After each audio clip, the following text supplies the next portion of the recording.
Can I? No, be quiet. There is not one jot of evidence for God. But not every atheist shares your view on abortion. I don't care what they think. I know what I think. The resurrection of Jesus never happened. I mean... Well, that's an assertion, Peter. What about some evidence? Can you understand, Peter, how saying that might come across as incredibly arrogant? No. No. Peter, it's dead easy to say it's not worth listening to. You tempt me to say that about some of the things you say, but I'm not going to do that. Because it seems to me it's very important to listen to what Christianity claims before you judge it. Oh, Jesus. Well, you've got it, Peter, in one. 31 minutes, y'all. 7 more chats to go. Lennox Science is good, yeah. I like Lennox a lot. Deals with real questions. Science deals with questions for which there is evidence. Hey, little pipsqueak guy. Science doesn't even tell you what real questions are. Science doesn't tell you what important questions are. Whereas a typical religious question might be, what is the purpose of the universe? Science can dismiss that as an irrelevant question. There is no evidence. That's actually correct. Science wouldn't deal with questions of teleology. So he's said something true, but simultaneously made the category distinction that demonstrates that science is missing an element. So anyone arguing for using science can't use science for what they're arguing for. Does that make sense? So science doesn't give you the argument for using science toward any direction. That's like putting your faith in a hammer and being like, the hammer. The reason we have the hammer is to get further along with the hammer. And you're like, where? Progress. Okay. Lucas, $10. Thank you so much. Lucas Wolf Music, wink, wink, says that thank you for your content. Hit that like button, fools. Yeah, check out Lucas Wolf. He makes music. Wink, wink. Thank you for that. There is 6 more, y'all, for the chat goal. any purpose in the universe. One major question is, why is there something rather than nothing? It certainly seems as though there is something, and we presume that before there was something, there was nothing. So it seems to be a real question, and science has as its objective an attempt to answer that kind of question. Science can't answer that question. Science is after you have something. There's no science unless you assume, first of all, you have something, and then the something that you have continues to be itself. That includes particulars and universal statements about the nature of how things operate.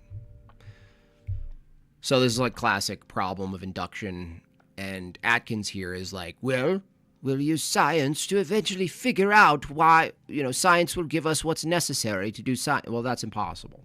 It's logically impossible for science. And there is no reason other than pessimism to expect that science will grind to a halt and not answer all the real great questions of existence. Thank you. That's so stupid. That's literally a category error in real time. Thank you very much. So an emphatic yes to the idea that in principle science can explain everything that's worth. Zorch says, I just got a job offer while watching Jimbob. Okay, well, I expect at least a $10 super chat for that. Explaining in that sense. So, John, same question to you. Can science explain everything? You're going to be surprised at how much I agree with Peter, because the definition of science he offered us, that is collecting evidence, making observations, if that's what we mean by science, and it's the old meaning of science before the 19th century, then of course science can explain everything, because the very word explanation means making evidence-based observations and notes. So my short answer is, if John Lennox was an animal, he'd be an owl who also smokes a pipe. if we accept Peter's first definition, then I agree with him entirely. Science, by definition. He's like a pet owl that has a pipe that people who run libraries keep instead of like a dog. Explains everything. And when people these days say science can explain everything, They're not referring simply to making observations and comparing notes at all. For instance, that would apply to any historical or forensic examination. And my faith as a Christian is based precisely on the kind of scientific reasoning that Peter has set forward to us. Let me just Craig, $10, thank you so much, gets us up to 45, y'all. I haven't heard much news about the James Webb Telescope. You'd think there would be a bunch of discoveries, judging by the budget. Well, what happened there, Craig, was that the observations, if you were to grant the James Webb Telescope is a thing floating millions of miles away or whatever, its observations were inconsistent with their current model of the universe. So they kind of were like, what do we do now? just say, by the way, that from the Christian perspective, Luke, Lennox is a mathematician, yes. the writer of the third gospel, tells us that that is exactly what his method was. He consulted people, he made observations, and then he put them together. So we'll call that science one. What is, of course, at stake today is the question, can the natural sciences answer every question? And there I think that that is simply not the case. The Nobel Prize winner, Peter Medawar, he said, we do science a disservice, natural science, if we think it can address any questions. And he referred to the basic questions of Karl Popper, the questions of a child. Where do I come from? Where am I going? What is the meaning of life? Natural science doesn't answer questions like that. He also doesn't have to go that far. He could do something as simple as this, and you guys can too. You just give one example. You say, can science tell you how to use science toward what end? You know, that's the question. How ought we use the findings of science? Science can't tell you that. And Medawar added it is to religion, philosophy, and so on that we must go to. He definitely eats savory pies. It was a chicken pot pie I ate before this. I ate a giant chicken pot pie before Lennox my is the guy debate. you ask for a cup of sugar and he tells you the history of sugar, then makes you answer a riddle. That's true. That's so true. Can I borrow you guys ketchup on your table? You probably didn't know this, but the history of ketchup goes back way before tomatoes. Not a lot of people know this, which is why I hold as a mathematician very strong loyalty to the Christian paradigm. The question isn't whether or not you can borrow my ketchup. It's a question of what are you willing to do to get my ketchup? Whoo! Whoo! Atheist looks, he's so bitter, dude. This guy, well, John Lennox is habitually jolly. Any footage of Atkins he's bitter. He looks like a sour, rotten rhubarb. To answer those questions. I think science is immensely powerful. It is immensely exciting, and it uncovers a vast amount about our universe. But I have a problem by going too far. Too far? What it makes me want to do is drink a pint of Guinness, which also proves God. And I'm rather interested in logic. And you know, if we say that science can explain Imagine this guy opened every one of his debates by playing a bagpipe. everything, or science is the only way to truth, as it's often put. Well, that is not a statement of science. It's a statement of belief. And so if it's true, it's false. Maybe it's too early in the evening for logic like that, but there's a huge logical problem. To sum up my position, science is powerful.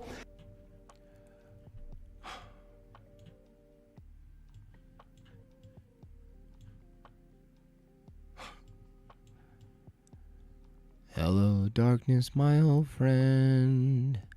I come to talk to you again. Because in vision softly he's creeping. You left my world when I was sleeping. Its methodologies are Look at my opponent. He's obviously a bitter fuck. Extremely important also is He obviously cries himself to sleep at night. I get myself a scotch, have myself a grand old time with the missus, grow up jolly as a jolly bean. in the sphere of history, He wakes up crying, suffering. forensic science, and in the sphere of religion. But I'm going to be careful here, because Peter is Got to be right careful. very often Or I'll do a jig. I'll hunt you down at the end of the rainbow. in his critique of superstition, of myth. You see, my opponent here thinks that science is the rainbow that leads you to the pot of gold, but when you get to the end of the gold, all you see is AIDS. Just a bucket of buttholes. Mythology and nonsense. And science has helped to clear away some of the nonsensical things that sometimes religious people profess. But what really makes me, in one sense, very much in favor of the Christian faith is that from the very Jimbob, what are good arguments against pragmatism in ethics research from an atheist?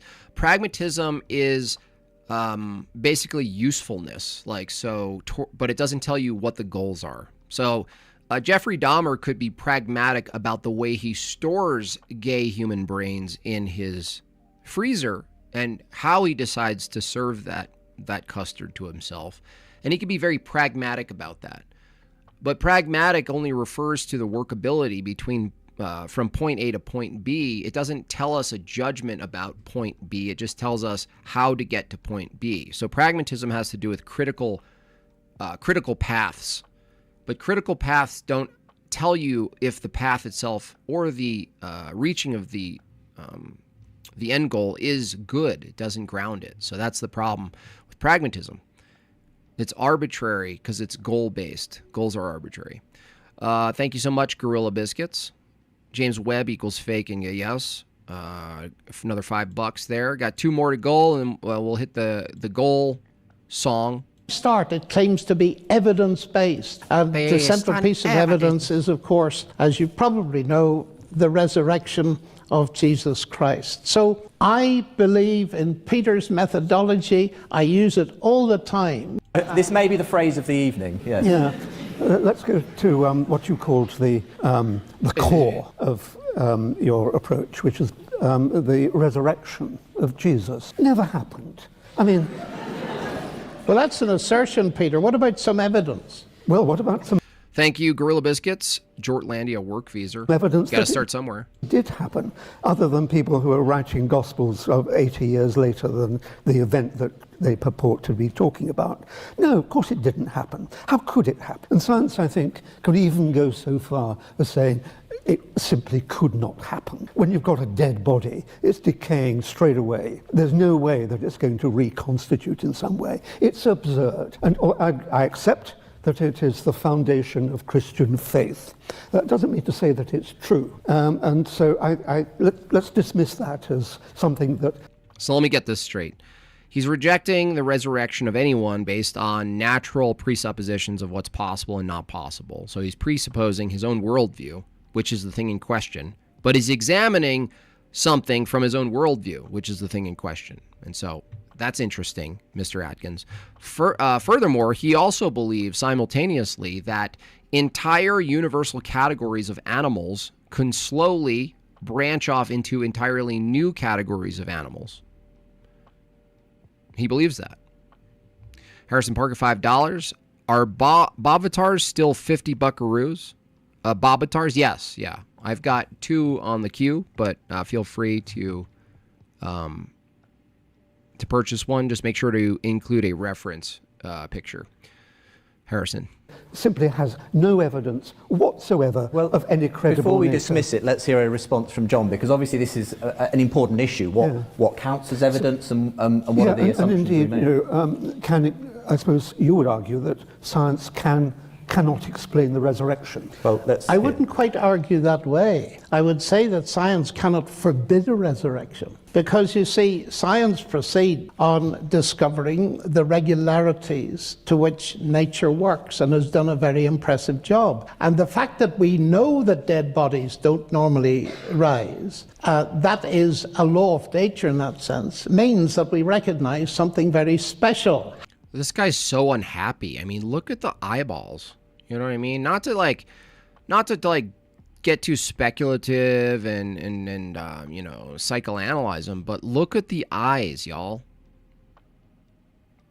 Look at those eyes. I mean, just total disdain. It's like an angry little kid. You know what I mean? It looks like an old man little kid. Looks like, who's the crazy king in Game of Thrones, the kid who gets poisoned? Joffrey? He's got a he's like Joffrey.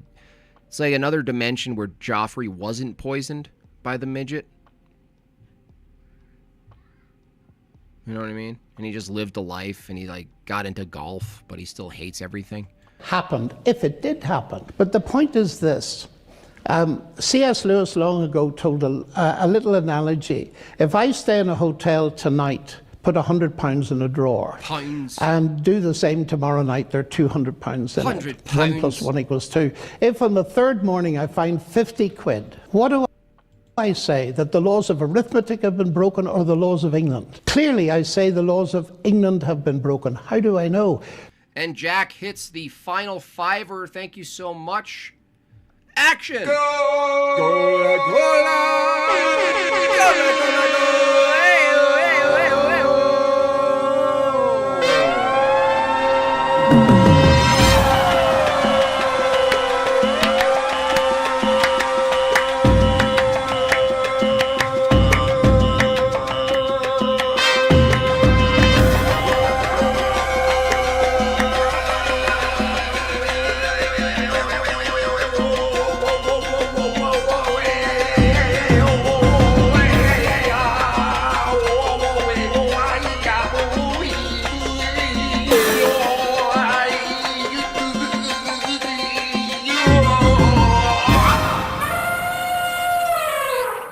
Love that. I just love that elephant.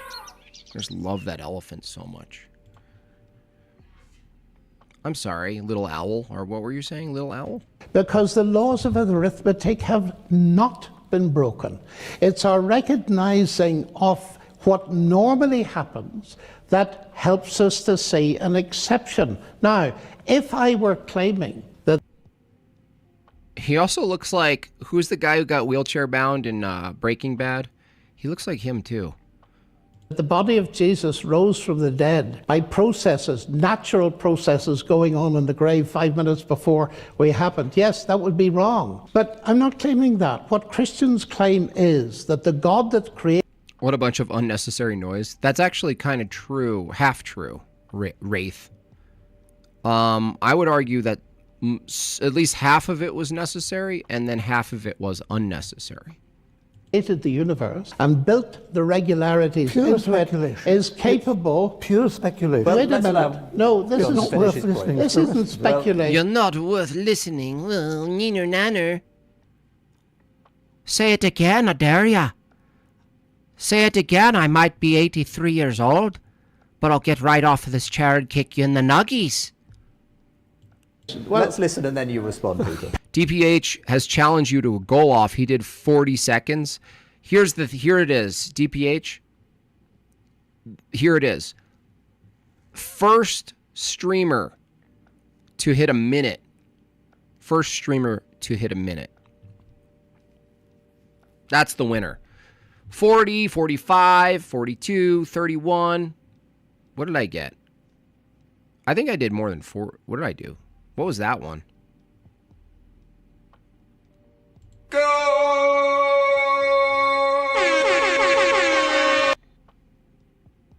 That was 40 something. Really, the goal is the minute. Like, whoever can break the minute first is like the champ. Peter, it's dead easy to say it's not worth listening to. You tempt me to say that about some of the things you say. DPH definitely should be able to get a minute. I mean, look at him. He's super fit. He can breathe. But I'm not going to do that, because it seems to me it's very important to listen to what Christianity claims before you judge it. And You can't picture DPH doing that? Oh, you guys. I mean, you do get DPH. You do get who he is, and you get a very professional version of him. But, dude, you sit with a couple beers with David Patrick Harry. That guy's funny. That guy's like a beast. Brutal. He's brutal. He'll go right after you. He will just roast you in person. what is claimed is the God who creates the universe and sustains it is not subject to laws as if they were laws of a land. He set up... He says I can't hit a minute. I can hit a minute. You know what I'll do? I'll hit a minute by Monday. By Monday. Okay? I'll hit a minute. I'll prepare by Monday. Hit a minute. Up the regularities, and I'll he record can it. feed a new event into them. And the claim is, and with this I finish, that God raised Christ from the dead by an input of colossal power. Oh, Jesus. Well, you've got it, Peter, in one. No, I mean, this Well, is... that is the claim at the end of the day. But, I mean, this is... everyone knows here that's nonsense. What you're inventing... You could picture Andrew just like, yeah, if Andrew was in on it, he'd be like, goal. That's all I got. That's all I got. The best I can do. It's the best I can do. I mean, what do you expect? I got my lungs are filled with smoke. Lungs are filled with smoke. You expect me to do some long-winded goal? Not gonna do it. is an agent who can do anything he likes. He or she likes, I suppose you have to say these days. I'll say it. This guy Atkins, he's worse than mad, dude. He's almost no turning around. Just spiritually, just in rebellion. I mean, just rebellion. Pure rebellion. That's what it looks like. Pure rebellion. Just look up the Wim Hof breathing technique. That's it. I'm doing it. Wim Hof it is. Wim Hof it is.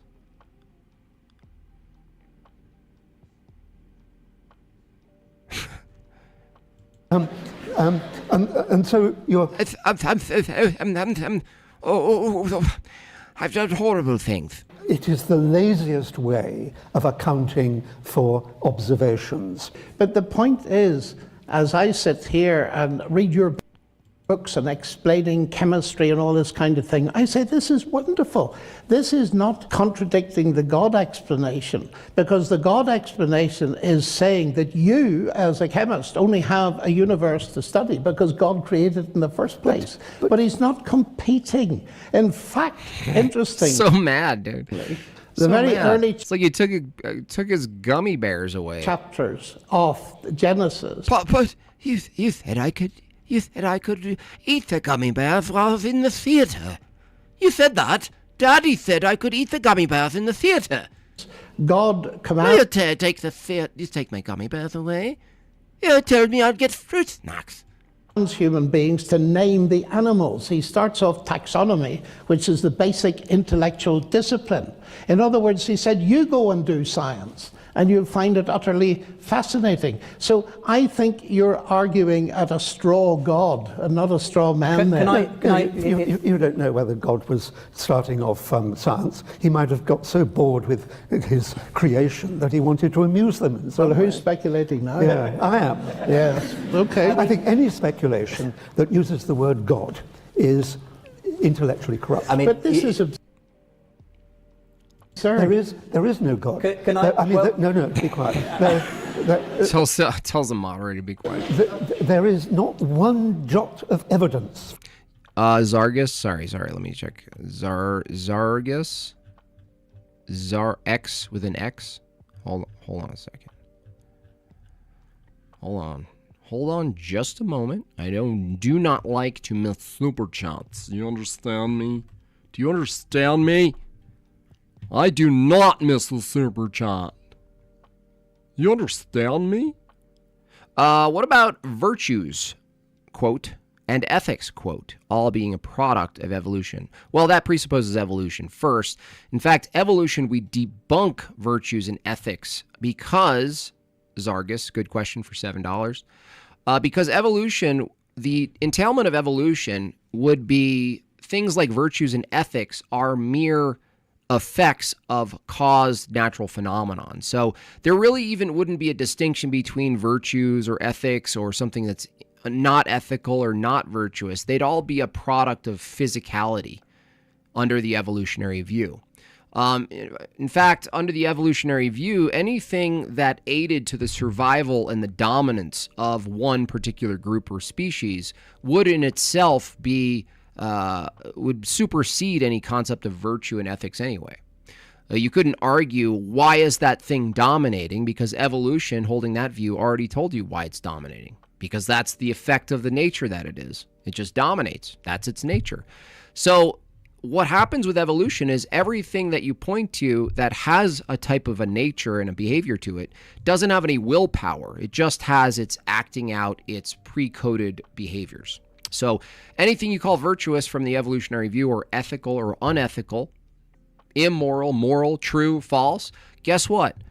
All of it from the evolutionary view is merely downstream effects of pure physics in motion. There's no will to it. There's no overcoming this or that. There's just acting out in the world, and it's all determined by evolutionary biology, physics, neurochemistry. That's it. So, I mean, if an evolution proponent brings up evolution to try to argue or ground ethics and morality and virtues, that is the best position that the counter argument, the other debater could be in. That's like one of my favorite places to be, by the way. Once they bring that up, they talk about evolution, and then they talk about ethics. It's hilarious. That's like just the funniest. For God. The fact that at the heart of biology, Light World here, talking about flat Earth again. Here we go. You tell the teacher you make your globe model spin. We're going to add water, see if it stick. Yeah, but that doesn't really work because even under the current model, the effects of something locally from that model, from the gravity model, the local effects of water on a ball locally wouldn't be identical from their model. I'm just giving you their model. Wouldn't be a valid example of the ball itself, because their model is that the ball itself is the thing causing or allowing for the ball to fly off a spinning localized tennis ball or something.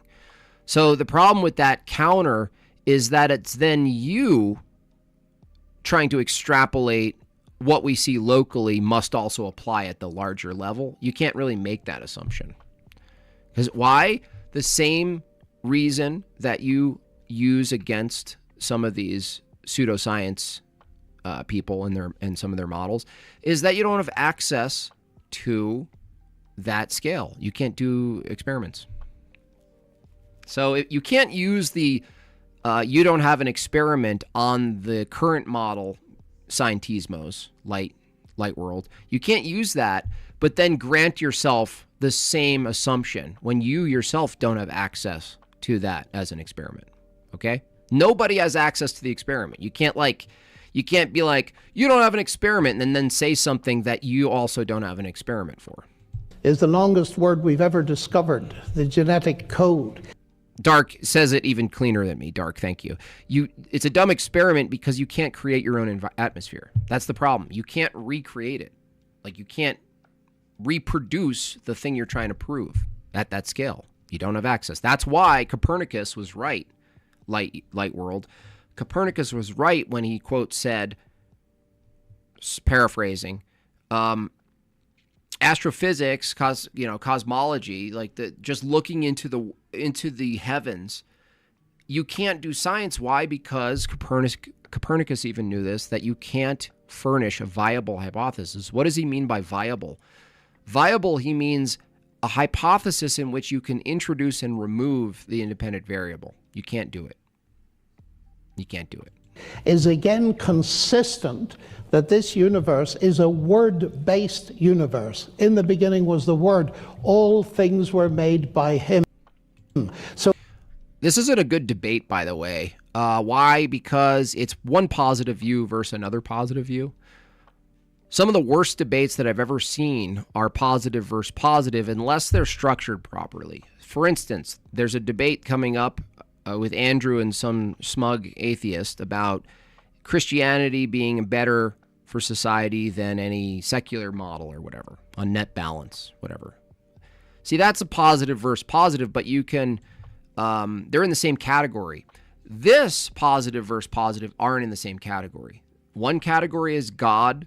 This includes not reducing to empiricism. This includes all sorts of other things assumed in the view, against another view that presupposes none of those things, or justifies none of those things. So it's like, it's frustrating to listen to because you can't ever, they're not ever talking to each other. It's not a whoever organized the debate, the guy there, maybe he just doesn't debate. So